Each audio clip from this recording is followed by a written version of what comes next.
भगवान से प्रार्थना हम करें कि प्रभु जो प्रेम जो भक्ति है वो बनी रहे, आपका चिंतन आपका स्मरण कभी टूटे ना।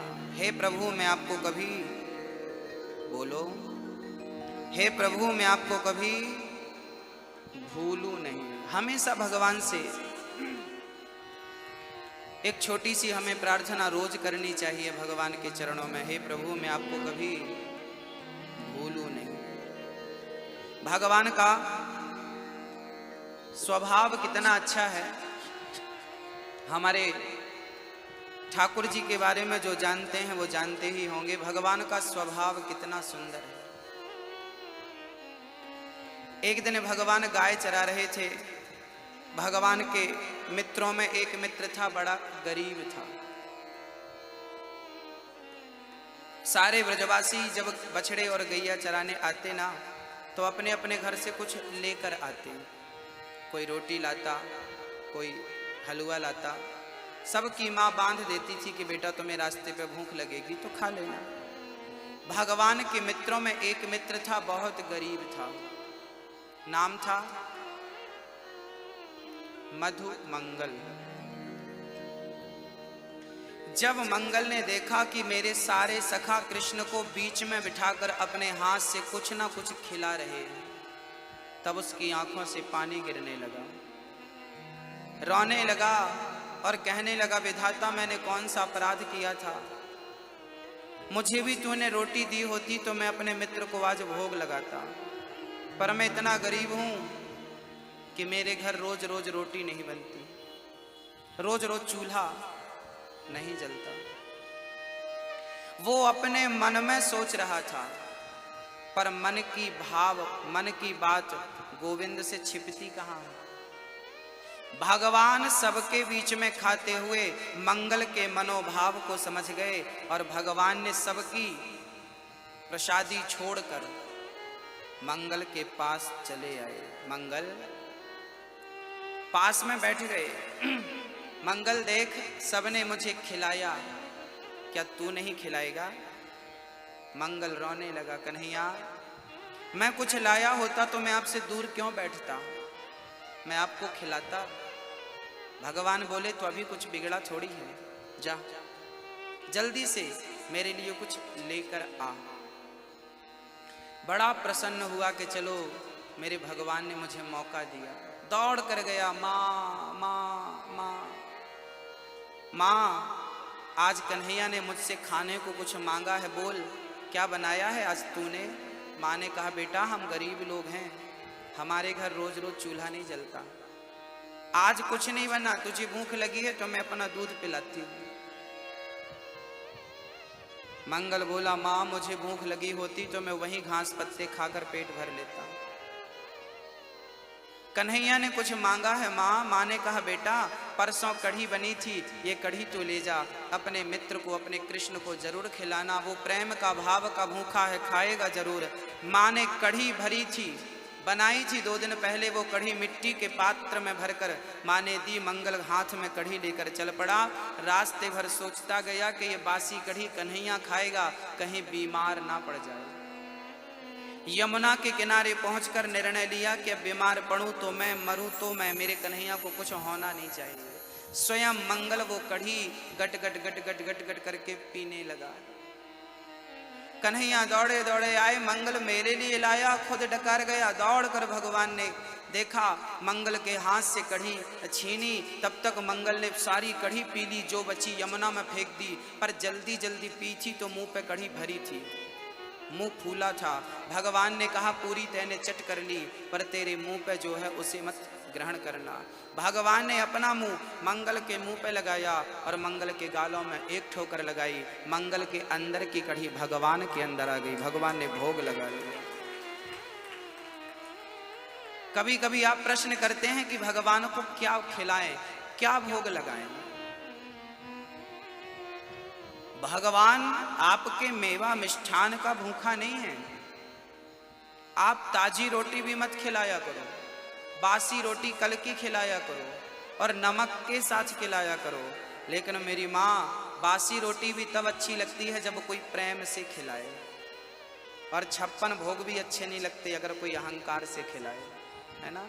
जब हम लोग प्रेम के भूखे हैं तो भगवान भी कहते हैं कि मैं तुम्हारा जूठन नहीं, मैं तुम्हारा उगलन भी खा सकता हूँ। अगर प्रेम से कोई खिलाएगा तो उगलन भी खाऊंगा। बस प्रेम होना चाहिए, भक्ति होना चाहिए। इसलिए भगवान का नाम माँ पड़ा है, त्वमेव माता, मात पिता तुम मेरे। अच्छा बताओ, बच्चे का उगलन इस संसार में कौन खा सकता है? बच्चा चबाकर उगल दे, उस उगलन को खाने की शक्ति किसके अंदर है? बोलो। केवल माँ, आपकी माँ। जब आप छोटे से थे ना तो आप चबाकर कोई चीज फेंक देते थे तो माँ उसे खा लेती थी, बिना घिन किए हुए खा लेती थी। क्योंकि बच्चे से अपार प्रेम कोई कर सकता है तो केवल माँ कर सकती है। माँ जितना प्रेम कोई नहीं कर सकता। बस इसलिए भगवान को पिता नहीं कहा गया, पिता दूसरे नंबर पे कहा गया, फर्स्ट नंबर पर माँ कहा गया है। त्वमेव माता च पिता त्वमेव, माँ पहला, पिता दूसरा। आप हमारे पिता बाद में हो, आप हमारी माँ पहले हो। क्योंकि जैसे माँ बच्चे से प्रेम करती है ऐसे भगवान अपने भक्तों से अनन्य प्रेम करते हैं, प्रेम करते हैं। इस दृश्य को ब्रह्मा जी ने देखा कि भगवान ने उगलन खाया है। अब ब्रह्मा को लगा कि ये कैसा भगवान है, उगलन खाता है। अब ब्रह्मा को बुद्धि बिगड़ गई, ये भगवान हो नहीं सकते, भगवान की परीक्षा लेनी चाहिए ब्रह्मा जी ने। वहां पर जितने ब्रजवासी थे और जितनी गाय चर रही थी, बछड़े, सारे बछड़ों को और ब्रजवासियों को ब्रह्मा जी ने अपने दूसरे स्थान पर छिपा दिया और भगवान की परीक्षा लेना चाहा ब्रह्मा जी ने। भगवान समझ गए कि ब्रह्मा जी की बुद्धि बिगड़ गई है। सोचिए, जिस ब्रह्म को, जिस परमात्मा को, जिनकी लीला पर ब्रह्मा जी मोहित हो गए, उन पर हम और आप मोहित हो जाएं, उन्हें हम ना जान पाए तो उसमें आश्चर्य क्या है? भगवान को ब्रह्मा भी नहीं जान पाए। मुह्यन्ते यत् सूर्यः, जिसे ब्रह्मा ना जान पाए, क्या उसे जानने की सामर्थ्यता आप और हम रख सकते हैं? ब्रह्म को हम नहीं जान सकते। हाँ, अगर वो जनाना चाहें तो अपने आप को जनाएं, तब हम जान सकते हैं। उनकी मर्जी के बिना उस परमात्मा को हम कभी जान नहीं सकते। हम में इतनी सामर्थ्यता नहीं है। ब्रह्मा ने बछड़े चुराए, ब्रजवासी चुराए, बाद में भगवान खुद ब्रजवासी बन गए, उतने ही ब्रजवासी बन गए। जिस रंग के कपड़े ब्रजवासियों ने पहने थे, भगवान ने उसी रंग के कपड़े पहन लिए, वैसी सेम सब कुछ।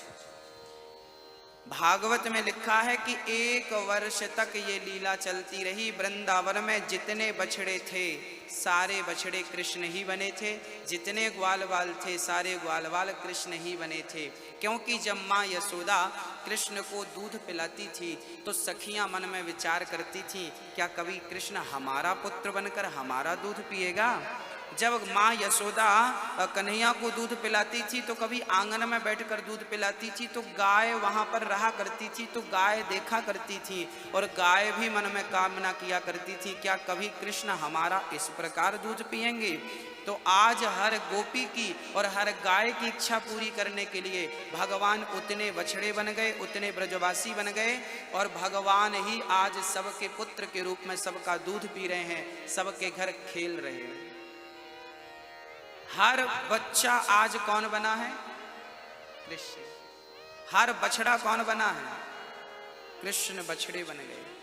अनेक रूप रूपाय विष्णवे प्रभु विष्णवे। भगवान पर ये, अब आप प्रश्न करें कि भगवान, एक भगवान इतना, वो भगवान है, अनेक रूप धारण करने की सामर्थ्यता है, वो सब कुछ करने में सामर्थ्यता रखते हैं। जिनकी भ्रकुटी मात्र में लय और सृष्टि हो जाती है, वो सब कुछ करने की सामर्थ्यता रखता है। उस पर ये संदेह नहीं करना चाहिए कि भगवान ऐसा, भगवान सब कर सकते हैं। 1 वर्ष बाद ब्रह्मा जी ने आकर देखा कि देखूं तो सही कि क्या चल रहा है। आकर देखा तो सब ज्यों का त्यों था। ब्रह्मा जी समझ गए कि मैंने जिनसे पंगा लिया है वो साधारण बच्चा नहीं, भगवान है। चरणों में गिर गए। नौमीड्यते प्रवपुषे तडिदंबराय कुंजावतंस परिपिच्छल सन्मुखाय वन्यस्रजे। सारे व्रजवासी जब स्तुति करने लगे, वन्यस्रजे कवल वेत्र विषाण वेणु लक्ष्मश्रिये मृदुपदे पशुपांग जाय। ब्रह्मा जी स्तुति करने लगे, हे ईड्य नौमीड्यते ब्रवपुसे तडिदंबराय। हे ईड्य, आप भगवान हो, आपसे मैं क्षमा चाहता हूँ। 40 श्लोकों में ब्रह्मा जी ने स्तुति करी भगवान की, पर भगवान क्षमा नहीं किए, क्योंकि आपने हमारे भक्तों को हमसे दूर कर दिया।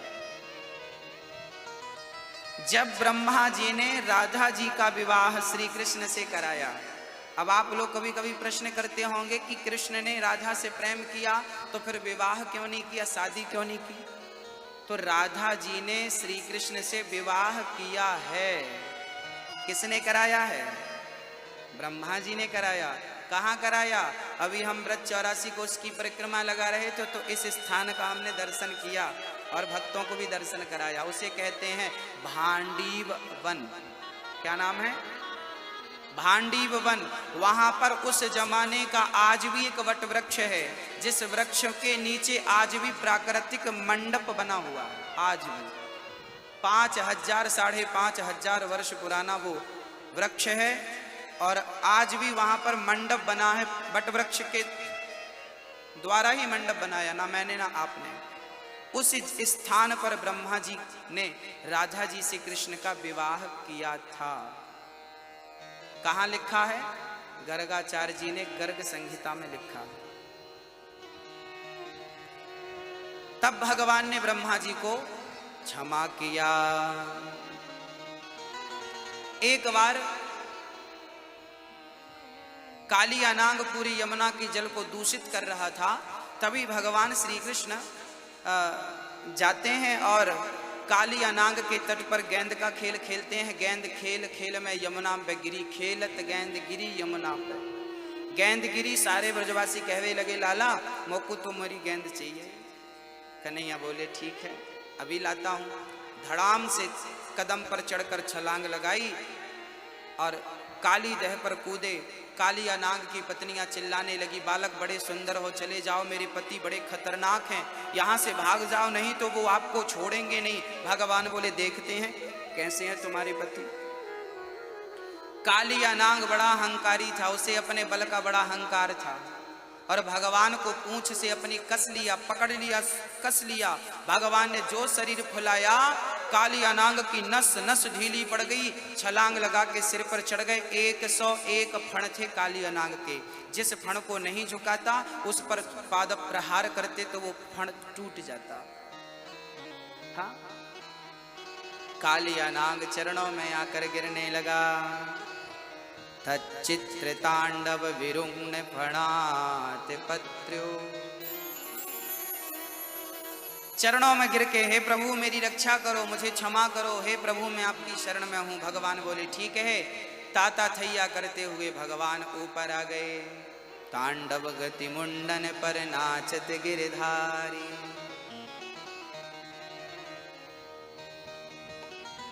तांडव गति मुंडन पर नाचत गिरधारी। तांडव गति मुंडन पर नाचत गिरधारी।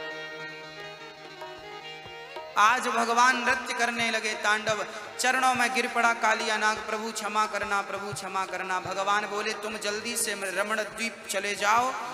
काली अनांग बोला प्रभु मुझे खा जाएंगे गरुण जी, इसलिए मैं डर से पानी के भीतर हूं। तब भगवान बोले कि मेरे चरण के चिन्ह पड़ गए हैं आपके सिर पर, अब आपको भयभीत होने की जरूरत नहीं है। तुम यहां से जाओ, परंतु पलट कर देखना मत, देखोगे तो पत्थर के बन जाओगे। काली अनांग आगे गए 10-5 किलोमीटर, तब उनको लगा कि मेरा परिवार, मेरे पत्नी, मेरे बच्चों का क्या होगा। तो उन्होंने पलट कर देख लिया, और जब पलट कर देखे तो वो पत्थर बन गए। आज भी अभी 84 कोस की परिक्रमा में हम लोगों ने इनका भी दर्शन किया था।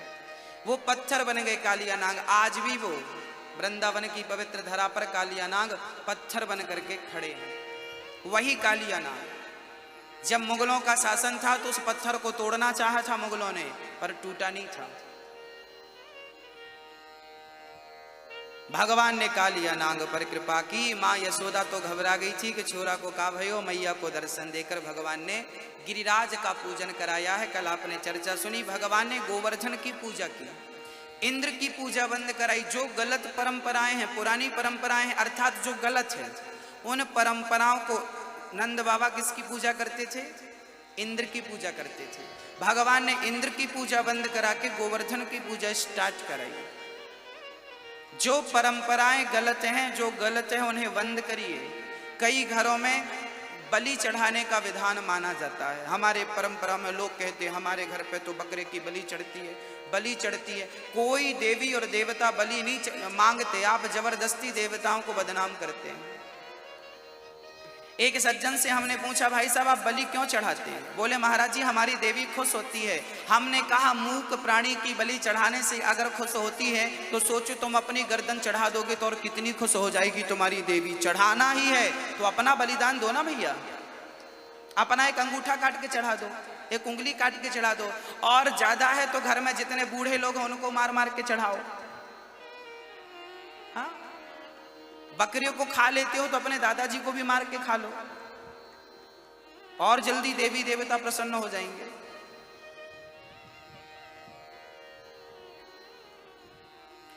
हम बकरों की बलि चढ़ाते हैं क्योंकि वो मूक है। भाई दर्द उसे भी होता है, वो भी जीव हमारे जैसा है।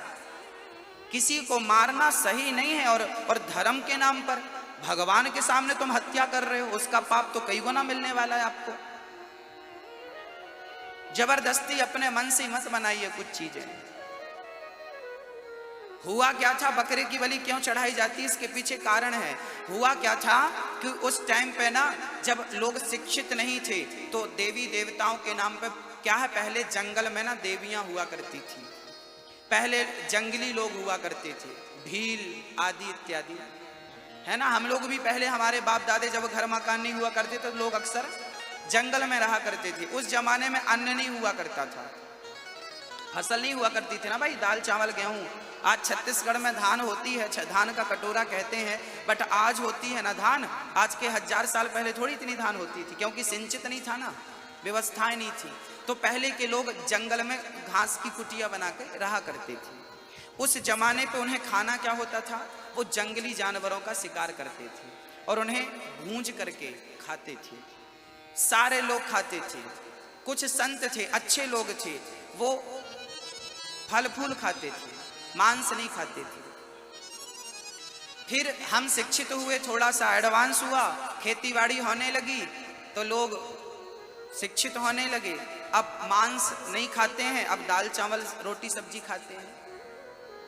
पर कुछ लोगों की आदत बन गई, अच्छा लगने लगा उन्हें, बकरा सूअर अच्छा लगने लगा, तो अब क्या करें। अब उन्हें बहाना कर दिया, सुनो हमारी देवी को तो बलि चढ़ती थी, अब तो चढ़ाना पड़ेगा, नहीं तो बवाल हो जाएगा, ये हो जाएगा। वो डराते धमकाते हैं। फिर वो परंपरा आज तक चल रही, क्योंकि उन्हें खाना था तो उनका स्वाद कैसे बने। तो सोचे अब खाने तो मिलेगा नहीं, तो इसी बहाना मरवाते रहो बकरे को। तो वो लोग अपनी जिद के कारण बकरा मरवाते रहे और वो बलियां चढ़ती रहीं। आज भी परंपराएं बनी हैं, वो पूरी गलत परंपराएं हैं भाई। वो स्थिति अलग है। पश्चिम बंगाल में मछली चावल खाते हैं। बंगाल का आदमी क्या खाता है, मछली चावल, वहां का प्रसिद्ध भोजन है। क्यों मछली वहां क्यों खाते हैं? आज तो वहां दाल चावल सब्जी सब पहुंच रही है, लेकिन आज के 100 साल पहले ना बंगाल में कुछ नहीं होता था चावल के सिवा।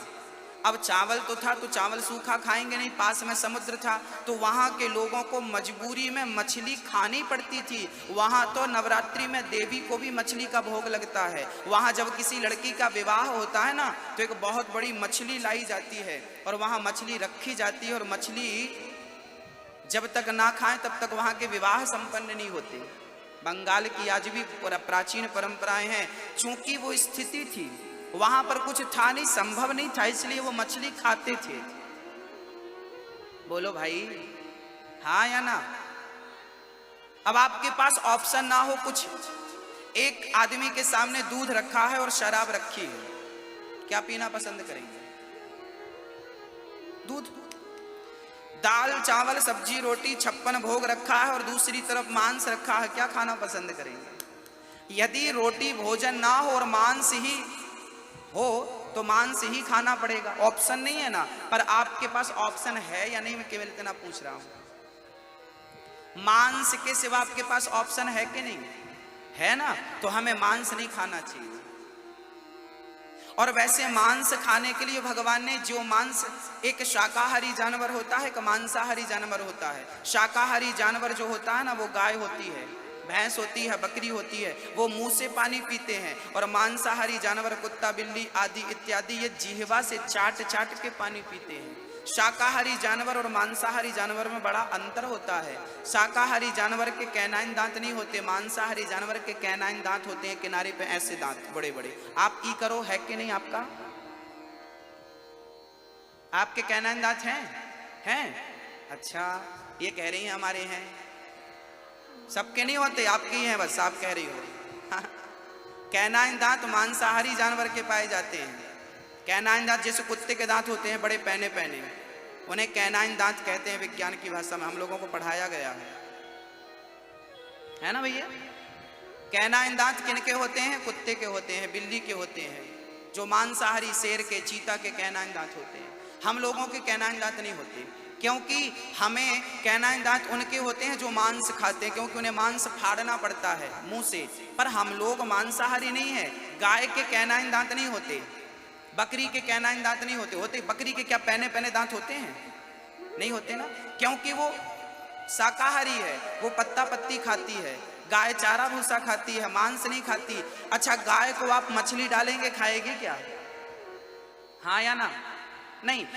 जानवर होकर भैंस नहीं खाती मछली, जानवर होकर बकरी भैंस गाय माता ये मांस नहीं खाती। पर इंसान, जब ये जानवर होकर अपना धर्म नहीं छोड़ते, तो हम इंसान होकर अपना धर्म क्यों छोड़ देते हैं भाई? जब आपको ईश्वर ने जन्म जात शाकाहारी बनाया है, तो आप मांस क्यों खा रहे हैं? मजबूरी हो तो वो अलग विषय है, पर मजबूरी ना है और जबरदस्ती खाओ तो परिणाम भोगना पड़ेगा। किसी जीव की हत्या उचित नहीं है किसी भी स्थिति में। गोवर्धन भगवान की पूजा भगवान ने की, सारे व्रजवासियों ने परिक्रमा लगाई गोवर्धन जी को। ये गोवर्धन भगवान कौन है? जब भगवान श्री राम ने रावण के यहाँ जाना था तो सेतु का निर्माण करना था, तब सारे बंदर भालू ना बड़े बड़े पत्थर ला रहे थे। तब हनुमान जी हिमालय चले गए और हिमालय से द्रोणागिरी के पुत्र से हनुमान जी ने सबसे पूछा, भैया जी क्या राम सेवा में तुम चलोगे? मैया नहीं सोई, ठीक है।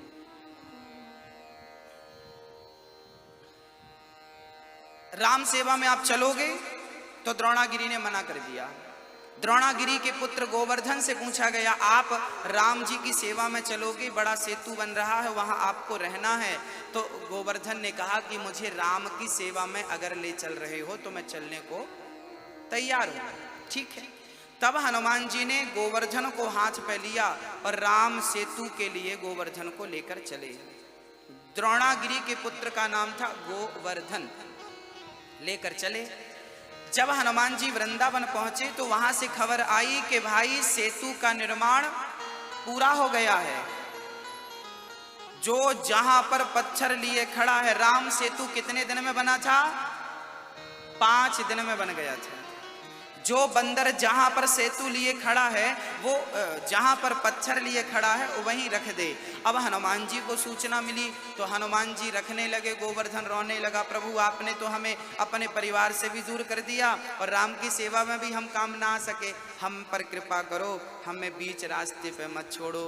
तब हनुमान जी ने राम जी से कहा, प्रभु ये गोवर्धन को मैं लेकर आया हूँ आपकी सेवा के लिए, पर सेतु तो पूरा हो गया, अब इसे कहाँ रखूँ? तब राम जी ने कहा कि गोवर्धन से कह दो कि वो मेरी सेवा के लिए आया है। मैं उस पर बड़ा प्रसन्न हुआ। अगले जन्म में मैं कृष्ण बनकर आऊंगा और मैं खुद उसकी सेवा करके इस जन्म का ऋण चुकाऊंगा, क्योंकि वो मेरी सेवा का संकल्प लिया है। तो गोवर्धन को वहीं पर रख दिया गया। और राम जी जब त्रेता के बाद द्वापर में कृष्ण बनकर गए तो भगवान ने गोवर्धन की पूजा की और गोवर्धन की परिक्रमा लगाई। कहते हैं जो गोवर्धन की परिक्रमा लगा लेता है और जो भी चाह रखता है, गिरिराज भगवान उसकी चाह जरूर पूरी करते हैं। बोले गिरिराज धरण भगवान जय। जीवन में एक बार मरने के पहले आप ब्रज 84 कोस की परिक्रमा जरूर लगाइएगा। मरने के पहले गोवर्धन की परिक्रमा जरूर लगाइएगा और मरने के पहले मेरे जगन्नाथ भगवान का और मेरे वृंदावन बिहारी जी का दर्शन जरूर करिएगा। इन आंखों को सदा सदा के लिए बंद होने के पहले इन नेत्रों से भगवान को तो देख लो जिनको देखने आए हो। इस कलयुग में प्रत्यक्ष भगवान है। बिहारी जी कोई पत्थर के नहीं है कि किसी ने बना दिया तो भगवान जी। बिहारी जी को श्री हरिदास जी महाराज ने प्रकट किया था। निधि वन आज भी वो वन है जहां से भगवान को, और ये कोई ज्यादा पुरानी घटना थोड़ी है। बिहारी जी के मंदिर को बने ज्यादा से ज्यादा 200 साल 300 साल कह दो, बहुत ज्यादा पुरानी घटना नहीं है। हरिदास जी महाराज हरिदास जी महाराज तानसेन के गुरु हैं। तानसेन का नाम सुना होगा आपने। तानसेन के गुरु का नाम श्री हरिदास जी महाराज है। हरिदास जी महाराज बहुत बड़े संगीतज्ञ थे। वो जब दीप चंदी दीप राग गाते थे ना तो दीपक जल जाते थे। मेघ राग गाते थे तो पानी बरसने लगता था। ऐसे थे। उन्होंने अपने प्रेम से, वो भगवान के लिए गाते थे। उनका संगीत भगवान के लिए था। वो भगवान के लिए गाते थे और भगवान एक दिन उनके प्रेम में प्रकट हो गए और भगवान बिहारी जी प्रकट होकर छोटे से बच्चे के रूप में आए और छोटे से बच्चे के रूप में आए और हरिदास जी महाराज बैठे रहते थे ना तो वो भजन करते रहते थे। तो उनके कभी कभी घाव हो जाता था, यहाँ पर छिल जाता था, मक्खियाँ लगती थी। तब भगवान श्री बिहारी जी आते थे और कपड़े से हरिदास जी महाराज के घावों को साफ किया करते थे। बिहारी जी भगवान हरिदास जी महाराज की सेवा किया करते थे। कभी कभी कहा करते थे बाबा ला तेरे पांव दबा दूं। हरिदास जी महाराज कृष्ण कृष्ण के चिंतन में डूबे रहा करते थे और भगवान उनके पांव दबाते रहा करते थे। ये सच घटनाएं, अभी की घटनाएं हैं। हरिदास जी महाराज, फिर हरिदास जी महाराज ने भगवान को देखा, बहुत सुंदर ठाकुर जी थे, चरणों में गिर पड़े। हरिदास जी प्रभु आप मेरे पांव क्यों दबा रहे हैं? भगवान बोले हरिदास जी आप मेरी इतनी सेवा करते हो, मुझसे इतना प्रेम करते हो, अब मैं क्या करूं, मजबूर हो जाता हूं। मुझे आप अच्छे लगते हैं, कहीं और मैं जाता हूं मन नहीं लगता, बस मैं आपको। हरिदास जी भजन गाया करते ना तो भगवान बिहारी जी सामने बैठते बच्चे के रूप में। जो बांके बिहारी जी है ना वो बाल रूप में है, इसलिए बिहारी जी का मंदिर 8 बजे खुलता है, क्योंकि बच्चे को जगाते नहीं है। और पूरी दुनिया में हर मंदिर में घंटा घंटी होता है, पर बिहारी जी के मंदिर में आपको एक भी घंटा नहीं मिलेगा। घंटा टन टन टन टन नहीं होता। मेरे बिहारी जी के मंदिर में एक भी घंटा नहीं है, क्योंकि भगवान बाल रूप में है, इसलिए घंटा नहीं है कि बच्चा सो रहा है। घंटा घंटी बजेगा तो शोर ज्यादा होगा, जाग जाएंगे भगवान। बालक है, माँ बच्चे को सोने देती है ज्यादा देर तक के नहीं, हाँ या ना? जैसे माँ बच्चे को ज्यादा देर तक सोने देती है, ऐसे ही भगवान जी को रोज सोने दिया जाता है ज्यादा देर तक। और वो जो बिहारी जी है ना वो प्रत्यक्ष भगवान हमारे लिए खड़े हैं, आपके लिए खड़े हैं, प्रत्यक्ष हैं। वो खड़े हैं आपके लिए, प्रेम होगा बात भी करेंगे आपसे। हरिदास जी महाराज बैठे हैं, भगवान टुकुर टुकुर सामने। हरिदास जी गाते थे ना तानपुरा लेकर, तो भगवान उन्हें देखा करते थे। भगवान भी कहा करते थे वाह हरिदास जी। जब हरिदास जी का शरीर पूरा होने का आया तब हरिदास जी ने बिहारी जी से कहा प्रभु मैं एक छोटी सी प्रार्थना करूं आपसे? हाँ हाँ आप करो।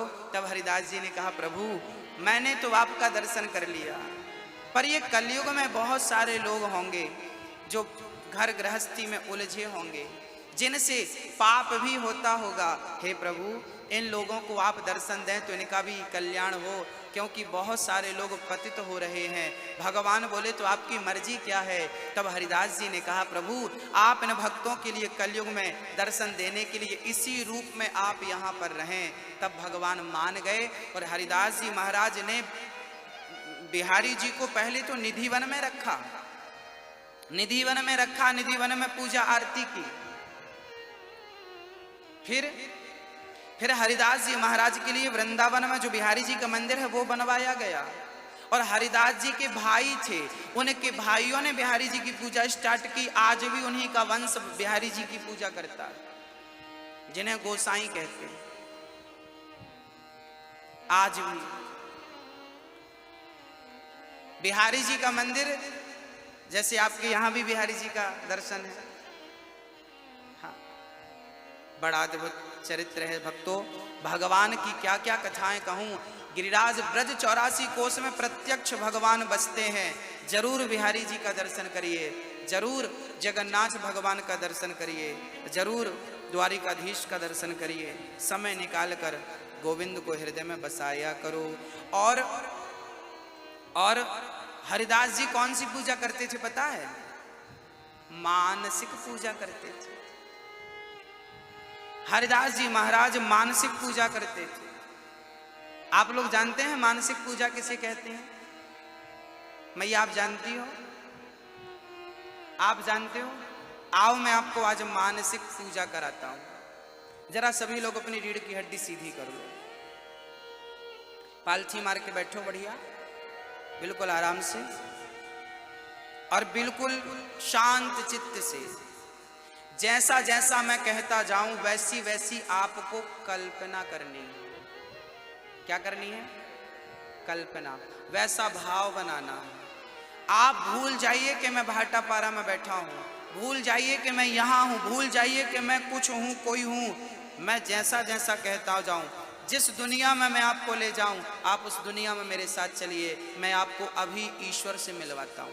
बस चित्त शांत रखिएगा, हृदय शुद्ध कर लीजिए, थोड़ी देर के लिए मन को केंद्रित कर लीजिए, पालथी मार के बैठिए और प्रेम से ऐसी मुद्रा बना लीजिए, ऐसी, और घुटनों पर रख लीजिए और दोनों नेत्रों को धीरे से बंद कर लीजिए।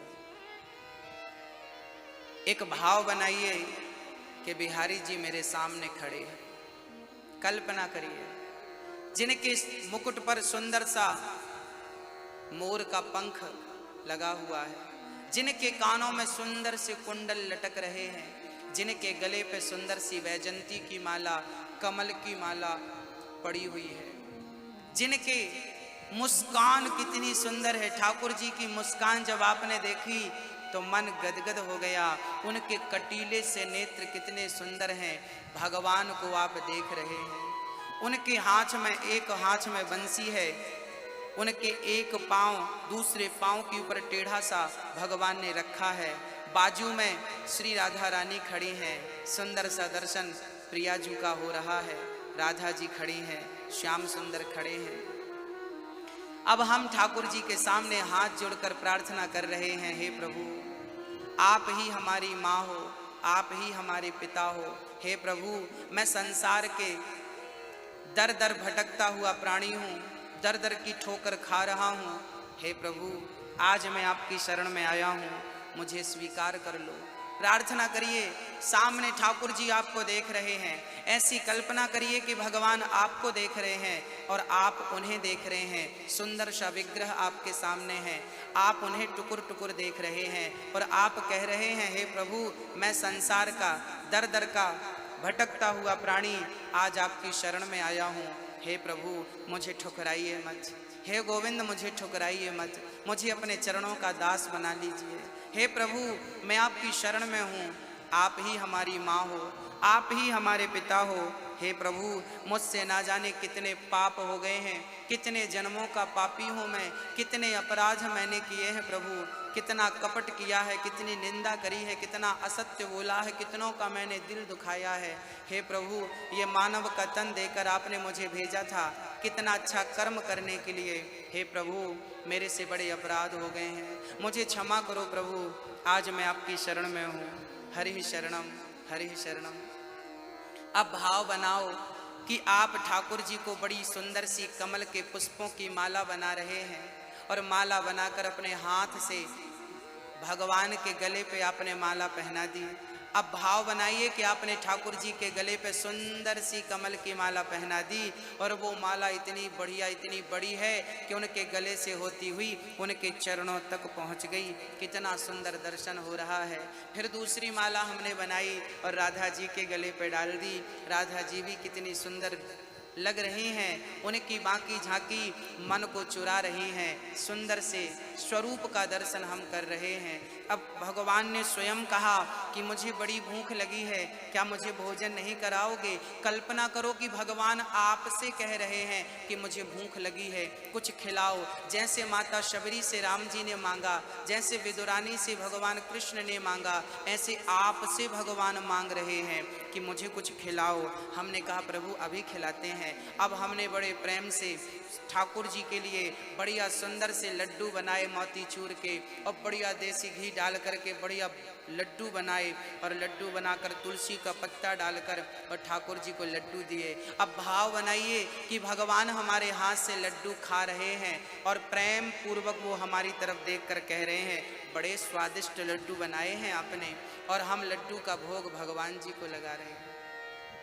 अब भाव बनाइए कि हमने कढ़ाई पर दूध डाल रखा है, दूध पर मिश्री डाली और बढ़िया औंट करके दूध को गाढ़ा किया और ठंडा करके तुलसी का दल डालकर ठाकुर जी को दे रहे हैं, राधा जी को दे रहे हैं। श्याम सुंदर प्रिया प्रियतम दोनों गिलास लेकर सोने की गिलास पे और प्रेम पूर्वक दूध का भोग लगा रहे हैं। दर्शन करिए कि आपके हाथ से भगवान दूध पी रहे हैं और भगवान जब दूध पीकर निवृत्त हो गए उस दुग्ध पान से, तब ठाकुर जी के लिए आपने बढ़िया सोने की सिंहासन, भाव बनाइए कि आप सोने की सिंहासन भगवान के लिए बिछाए हैं। सोने की सिंहासन पर आपने ठाकुर जी को बिठा दिया, राधा जी बैठी हैं, श्याम सुंदर बैठे हैं और अब आपने राधा जी के चरण पकड़ लिए, श्याम सुंदर के चरण पकड़ लिए और दोनों के चरणों को उठाकर हम प्रार्थना कर रहे हैं, हे श्याम सुंदर, हे नंद नंदन, हे मुरलीधर, हे बंसी के बजैया, आपके ये चरण कभी मैं छोड़ ना दूं। हे प्रभु, आपके चरणों को मैं हमेशा थामे रखूं, ऐसी कृपा करिएगा। और फिर भाव बनाइए कि धीरे से उन चरणों को आपने उठाकर अपने मस्तक पर रख लिया। आपके मस्तक पर राधा जी के चरण हैं, आपके मस्तक पर गोविंद के चरण हैं। महसूस करिए कि आपके सिर पर श्याम सुंदर के और राधा रानी के चरण पड़े हुए हैं। आपके नेत्रों से आंसू बह रहे हैं। हे प्रभु, मेरे सिर पर आपके इसी प्रकार चरण रखे रहें, मैं आपका नित्य दर्शन करता रहूं। अब आपने भगवान श्री कृष्ण का वो दर्शन करना है जब, अब आप कल्पना करिए कि माँ यशोदा दही मंथन कर रही है और उनकी साड़ी पकड़कर श्याम सुंदर खड़े हैं और आप दूर से श्याम सुंदर को देख रहे हैं कि भगवान ने माँ यशोदा की साड़ी पकड़ रखी है। कह रहे हैं माँ हमें दूध पिला दो। कन्हैया माँ समझा रही है, लाला दूध मैं बाद में पिलाऊंगी, दही मंथन कर रही हूँ, ताजा ताजा दही तू ना खाएगा। भगवान बोले मोको दही, मोको मक्खन ना खानो मैया, मोको तो दूध पीनो है। अब आप दर्शन करिए कि माँ ने श्याम सुंदर को गोद पे लेकर दूध पिला रही है। श्याम सुंदर के छोटे छोटे पांव एक पांव से दूसरे पांव को वो मसल रहे हैं और ठाकुर जी माँ यशोदा के मुंह पे हाथ रख के, जैसे छोटा सा बच्चा जब माँ का दूध पीता है तो एक हाथ उसके माँ के मुंह पे जाता है और वो माँ को देखता है, माँ उसे देखती है। इस दृश्य को आप देखिए।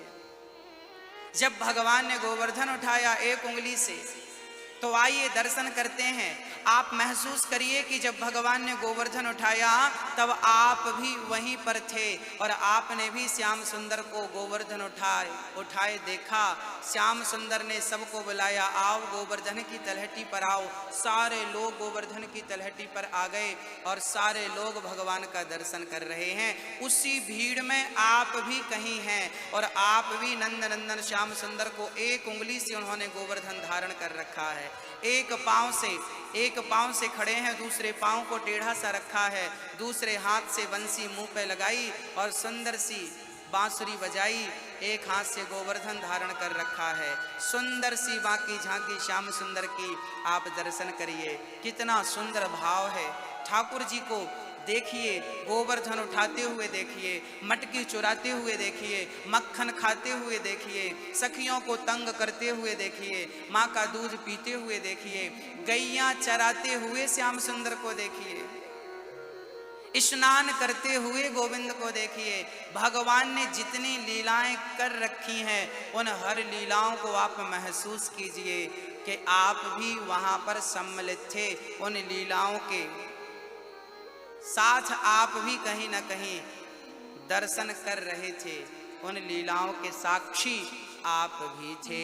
अब हम नंद नंदन श्याम सुंदर से प्रार्थना कर रहे हैं, हे बिहारी जी, हे श्याम सुंदर, आओ और मेरे अंतःकरण में, मेरे हृदय में, मन मंदिर में आकर बैठ जाओ। वो सिंहासन मैंने, सोने की सिंहासन अपने मन मंदिर में रखी और एक तरफ श्याम सुंदर को बिठाया, बाजू में राधा रानी को बिठा दिया। और अब मैं अपने हृदय में भगवान का ऐसा भाव बनाओ कि अपने हृदय में आप श्याम सुंदर का सुंदर सा दर्शन करें, उनके सुंदर से मुकुट का दर्शन, उनकी आँखों का दर्शन, उनकी मुस्कान का दर्शन, उनके कपोलों का दर्शन, सुंदर सी मुस्कान का दर्शन करें। और ठाकुर जी से प्रार्थना करें, भगवान के चरणों का चिंतन करें। उनके सुंदर से चरण, कितने सुंदर, कमल जैसा चरण ठाकुर जी के। अब अपने हृदय में कमल का चिंतन करें, जैसे कमल कीचड़ में रहता हुआ भी कीचड़ से कोई संबंध नहीं रखता, ऐसे हमें नंद नंदन श्याम सुंदर से प्रार्थना करनी चाहिए कि प्रभु,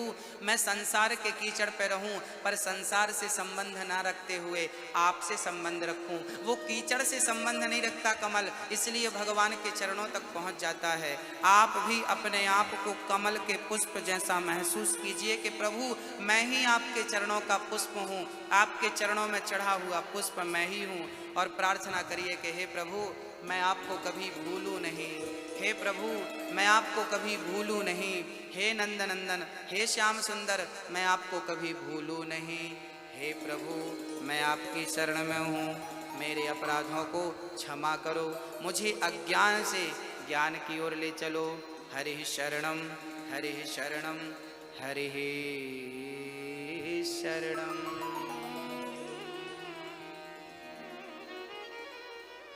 भगवान का नाम जपते रहिए। श्री कृष्ण गोविंद हरे मुरारी, हे नाथ नारायण वासुदेव।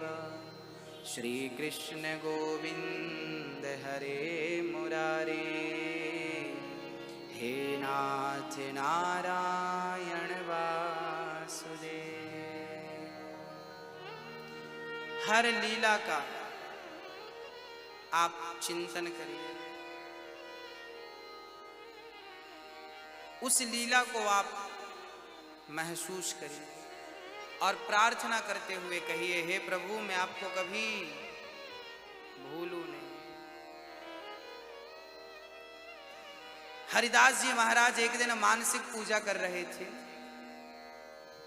तभी उनके एक सेठ जी आए, बहुत पैसे वाले थे।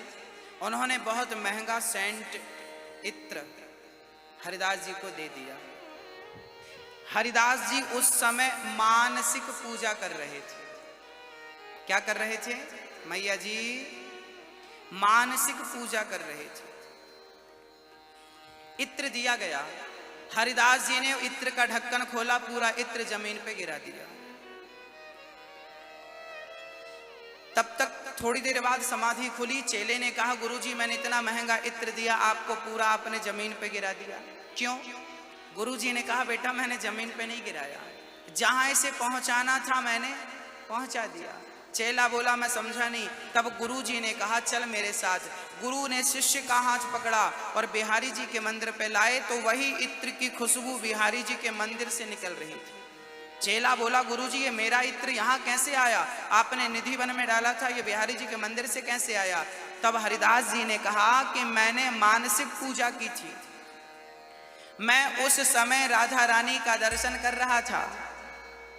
उस समय मैंने महसूस किया कि राधा जी श्याम सुंदर के संग होली खेल रही हैं और श्याम सुंदर ने रंग डाला है राधा जी के ऊपर, पर राधा जी के पास कोई रंग था नहीं, तो मैंने उनकी बाल्टी में इत्र घोल दिया। राधा रानी ने पिचकारी पे इत्र भरा और मैंने महसूस किया, मैंने भाव बनाया, मैंने कल्पना की राधा जी पिचकारी पे इत्र भर के और प्रेम पूर्वक श्याम सुंदर के ऊपर डाल रही हैं। तूने इत्र मुझे दिया, मैंने तुरंत भाव से राधा जी की बाल्टी पे डाला, गिरा निधि वन पे, ऐसा तुझे दिखा, पर मैंने भाव से वहां पहुंचाया तो भगवान के ऊपर राधा जी ने जब डाला तो वो इत्र श्याम सुंदर के शरीर पर पड़ा और वही खुशबू बिहारी जी के मंदिर से आ रही है। मैंने भाव से वस्तु को यहां पहुंचा दिया तो वस्तु पहुंच गई। आपके मानसिक पूजा में बड़ी शक्ति होती है। भगवान से ना तन का संबंध नहीं होना चाहिए। हम लोग ना तन के संबंध से पूजा करते हैं भगवान की। आप लोग जब भगवान की पूजा करते हो ना तो तन से ही करते हो ना, फूल चढ़ाना, ये चढ़ाना, ये शरीर से, तन से तो हो, पर उसके बाद मानसिक पूजा हो कि हम भगवान को फूल चढ़ा रहे हैं, तो ये चढ़ा रहे हैं, तो वो चढ़ा रहे हैं। अभी मैंने मानसिक पूजा का एक छोटा सा विधान आपको बताया, किस प्रकार हमें महसूस करना चाहिए, किस प्रकार उनकी एक एक लीलाओं को देखना चाहिए। किसने महसूस किया, हम यहाँ क्या किया करो, भगवान का ध्यान लगाया करो, स्मरण किया करो उनका। धीरे धीरे मानसिक पूजा इतना आनंद देने लगेगी आपको कि आपको संसार को देखने का मन ही नहीं करेगा। लगेगा कि बस आंख बंद करते करके अपने बिहारी जी का दर्शन करता रहूं। ऐसा भाव बनाइए कि आप बिहारी जी के मंदिर पे खड़े हैं, ऐसा भाव बनाइए कि बिहारी जी आपके सामने खड़े हैं। आप में से कितने लोग वृंदावन गए हैं? जो गए हैं वो हाथ उठा सकते हैं। आप वृंदावन गए हैं, बिहारी जी के दर्शन किया है? किया है? तो जरा महसूस करो कि आप एक भाव बनाओ, एक कल्पना करो कि मैं वृंदावन गया और बिहारी जी के मंदिर पहुंच गया। बिहारी जी के मंदिर में पर्दा बंद था, तुरंत पर्दा खुला, सामने बिहारी जी का दर्शन, सुंदर सुंदर सा दर्शन, अद्भुत दर्शन, बिल्कुल वही बाकी झांकी आंखों के सामने होनी चाहिए। निहारते रहो, देखते रहो। भगवान को आंख बंद करके वृंदावन में खड़े होकर मैं बिहारी जी का दर्शन कर रहा हूँ। शरीर भाटा पारा में हो पर मन वृंदावन में बिहारी जी के चरणों में होना चाहिए। यही भक्त और भक्ति के लक्षण है। आपका शरीर कहाँ है बिल्कुल मायने नहीं रखता। और याद रखना भक्तों, जिस दिन आपका ध्यान पक्का हो जाएगा, भक्ति पक्की हो जाएगी, उस दिन संसार छोड़ना नहीं पड़ेगा। एक मैया बोली, गुरुजी हम बहुत प्रयास करते हैं कि हम भगवान का ध्यान लगाया करें, पर लगता नहीं, लगता नहीं, लगता नहीं। ध्यान लगाने बैठते हैं, पूजा करने बैठते हैं, मन भटकता है। आप लोग कहते हैं कि मन लगेगा तो पूजा करेंगे, है ना? आप उल्टा कहते हैं। आप ये मत कहा करो कि मन लगेगा तो पूजा करेंगे। आप ये किया करो कि पूजा करेंगे तो मन लगेगा। अभी मैं पूजा करने बैठूं ना तो मन भटक जाता है, भाग जाता है, मन लगता ही नहीं। जन्म जन्म के भटकता हुआ मन एक बार में कैसे लग सकता है? शरीर से पहले पूजा किया करो, पहले पूजा किया करो। भगवान को नहलाना, भगवान का चिंतन, भगवान की आरती, भगवान का कीर्तन रोज किया करो।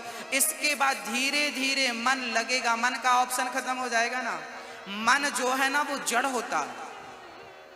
याद रखना, एक उदाहरण के तौर पे मैं आपको समझाता हूं। मन कहता है, मन कहता है कि ये वस्तु उठा लो। मन कहता है कि ये वस्तु उठा लो, पर जब तक मन का सपोर्ट शरीर नहीं करेगा तब तक क्या मन ये वस्तु उठा सकता है? सावधान होके सुनिए भैया जी। मन कहता है कि ये वस्तु उठा लो, पर अब हाथ काम ना करे, शरीर सपोर्ट ना करे तो क्या उठा सकता है? मन कभी कुछ नहीं कर सकता। मन तभी कोई काम कर सकता है जब शरीर उसका सपोर्ट करता है। शरीर सपोर्ट ना करे तो मन जड़ है, मन तो जड़ है। अब मन ने कहा इसे उठा लो, मैंने उठा लिया, तो मैंने मन की बात मान ली। अब मन कह रहा उठाओ, मैं उठाऊंगा ही नहीं, शरीर बढ़ाऊंगा नहीं। मन कहता है कि किसी को गलत कहो, मन कहता है गलत करो, पर शरीर ना करे, मन का साथ शरीर ना दे, तो आपका मन धीरे धीरे फिर समझ जाएगा कि मेरी बात तो मानता ही नहीं शरीर। इसलिए फिर मन की जो भाग दौड़ है, मन की जो व्याकुलता है, चंचलता है, वो धीरे धीरे समाप्त हो जाएगी और फिर मन केंद्रित होना शुरू हो जाएगा, मन शांत हो जाएगा। कब शांत होगा? जब शरीर उसकी बात नहीं मानेगा, जब आप उसकी बात नहीं, आप मानते हो, इसलिए ये दौड़ाता है आपको। मन बड़ा चंचल है, मन की गति है अटपटी, झटपट लखे ना कोई, और मन की जब खटपट मिटे तो झटपट दर्शन हो। आप मन का सपोर्ट करते हो, मन कहता है चलो इसे देख लो, आप देखने लगते हो। मन कहता है चलो व्हाट्सएप चलाते हैं, मन कहता है व्हाट्सएप चलाते हैं, पर शरीर साथ ना दे तो मन क्या कर लेगा? मन कहता चलो फेसबुक चला, मन कहता चलो पिक्चर देख के आते हैं, पर मन कह ही सकता है ना, जा सकता है क्या? जाएंगे तो पाओ, जाना तो आपको ही पड़ेगा। मन हमेशा गलत गाइड देता है आपको। मन कहता है चलो पिक्चर देखने, तो कहा, बुद्धि ने कहा ना ना कथा हो रही है भाटापारा में, चलो कथा सुनने। अरे कथा तो कल सुन ली थी, आज चलो जरा देख के आते हैं पिक्चर। अब आपको निर्णय लेना है कि पिक्चर में जाना है कि कथा पे जाना है। मन कहता है चलो थोड़ा आराम कर ले, मन कभी नहीं कहेगा कि चलो माला लेके जाप करते हैं। मन इतना निकम्मा है, और याद रखना मेरी माँ, ये मन तुम्हारा सगा नहीं है। याद रखना मैं क्या बोल रहा हूं। मन आपका सगा, आपका सबसे बड़ा दुश्मन आपका मन ही है। पूरी जिंदगी आपने मन की इच्छाएं पूरी करने में लगा दी, बताओ क्या इच्छाएं पूरी हुई? शरीर पूरा होने को आया है, उम्र पूरी हो गई, पर अभी तक मन की इच्छाएं पूरी। इस मन ने आपको ठग लिया और आपको पता ही नहीं चला। मन किसी का सगा, लोग कहते हैं ना ये आदमी किसी का सगा नहीं है। हाँ, ये मन भी तुम्हारा सगा। कब बिगड़ जाए? बुढ़ापे में बिगड़ जाता है। इस पर भरोसा, ज्ञानी जन इस पर भरोसा नहीं करते। कब बिगड़ जाए? आप अकेले हो तो कब आपका मन विचार गलत आ जाए, कब गलत भाव आ जाए, कोई जानता है क्या? कब गलत बुद्धि हो जाए, किसकी हो जाए? बुढ़ापे में हो जाए। जवानी तो छोड़ो, बुढ़ापे में बुद्धियां बिगड़ जाती हैं। कौन बिगाड़ता है? मन मन मन। इसलिए मन सबसे बड़ा दुश्मन है और मन सबसे बड़ा दोस्त भी है। मन यदि प्रतिकूल है तो दुश्मन है, और मन अनुकूल है तो दोस्त है। ये मन क्या चीज है, मैं आपके एक एग्जाम्पल से समझाता हूं। एक लोहे का टुकड़ा पानी में डूब जाता है, लेकिन वही लोहा जब जहाज में, नाव में लग जाए, लोहे की कील लगती है कि नहीं? लोहे की कील जहाज में लग जाए तो वो लोहा डूबता नहीं है। लोहे की चेयर नाव पर रख जाए तो वो चेयर डूबती नहीं है। समुद्री जहाज में तो लोहा ही लगता है। बड़े बड़े जहाजों में जो लोहा नाव की संगत करता है वो पार हो जाता है, और पार आपको और हमें भी लगा देता है, पर जो लोहा नाव की संगत नहीं करता वो डूब जाता है। ऐसे ही ये मन लोहे की तरह है। ये मन अगर संसार में लग गया तो ये मन आपको डुबा देगा, और यही मन सत्संग की नौका से जुड़ गया, भगवान के चरणों से जुड़ गया तो भव सागर से पार भी लगा देगा। ये मन ही आपको बंधन में डालता है, और ये मन ही आपको भव सागर से, मन एव मनुष्याणाम बंधनम मोक्ष कारणम। एक बार मथुरा के कुछ चौबे जी भांग खा के सोचे चलो आज प्रयागराज चलते हैं, तो नाव पे बैठे और बोले नाव से आज प्रयागराज, मथुरा से प्रयागराज नदी नदी चलते हैं, यमुना यमुना, क्योंकि यमुना प्रयागराज गई है।